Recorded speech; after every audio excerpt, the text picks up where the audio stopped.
మూడు రకాలు ఉన్నాయి. ఒకటి, ఇతను సొంతంగా కొన్ని పోస్టులు పెడుతుంటాడు. కొన్ని సజ్జల భార్గవ్ అదే పీవీఆర్ ఐకాన్ బిల్డింగ్ ఏదైతే ఉందో అక్కడ వీళ్ళ యొక్క యూజర్ ఐడి పాస్వర్డ్లు కూడా వాళ్ళు కలిగి ఉన్నారు. 22వ సంవత్సరంలో కొంతమంది ఐడెంటిఫైడ్ హ్యాండ్లర్స్ ఎవరైతే ఉన్నారో వాళ్ళ యొక్క ఐడీస్ పాస్వర్డ్స్ తీసుకుని ఆ పీవీఆర్ ఐకాన్ బిల్డింగ్ నుంచే వాళ్ళు కొంత పోస్ట్ చేస్తారు. ఇతను కొన్ని పోస్ట్ చేస్తాడు. అయితే మూడోది ఏంటంటే, బండి రాఘవరెడ్డి అని అవినాష్ రెడ్డి గారి యొక్క పిఏ ఎవరైతే ఉన్నారో ఆయన ఇస్తారంటే తనకి వాట్సాప్ నెంబర్ ద్వారా ఆయన యొక్క వాట్సాప్ నెంబర్ కూడా ఇవ్వటం జరిగింది.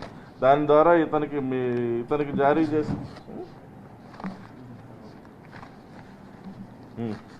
అతని యొక్క నెంబర్ కూడా ఇవ్వటం జరిగింది. ఆ వాట్సాప్ నెంబర్ నుంచి ఇతని నెంబర్లకి ఇతను కొంత కంటెంట్ ఇస్తే అది కూడా పోస్ట్ చేసేవారు.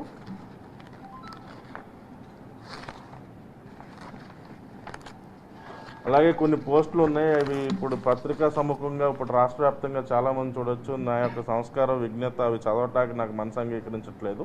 సో దీని ఇంకేంటంటే ఈ యొక్క బండి రాఘవరెడ్డి అనే వారు ఇచ్చిన పోస్టులు ముఖ్యంగా వైఎస్ షర్మిల గారి మీద, సునీత గారి మీద, విజయమ్మ గారి మీద ఇచ్చినట్టున్నది. ఈయనకి బండి రాఘవరెడ్డి అనే వ్యక్తి ఇస్తే, అవినాష్ రెడ్డి గారి పిఏ ఇస్తే ఈయన పోస్ట్ చేశాడని మన యొక్క వాంగ్మూలంలో చెప్పడం జరిగింది.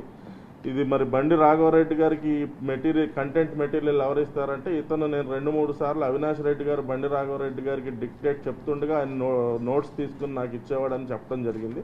ఇదంతా కూడా మరి ఆల్రెడీ ఇతను నాకు సంబంధం లేదు, ఇది వేరే నా యొక్క ఐడెంటిటీని వేరే వాళ్ళు దొంగిలించి పెడుతున్నారని ఒక కేసు పెట్టడం కూడా మన వద్దే పెట్టారు పులివెందుల్లో.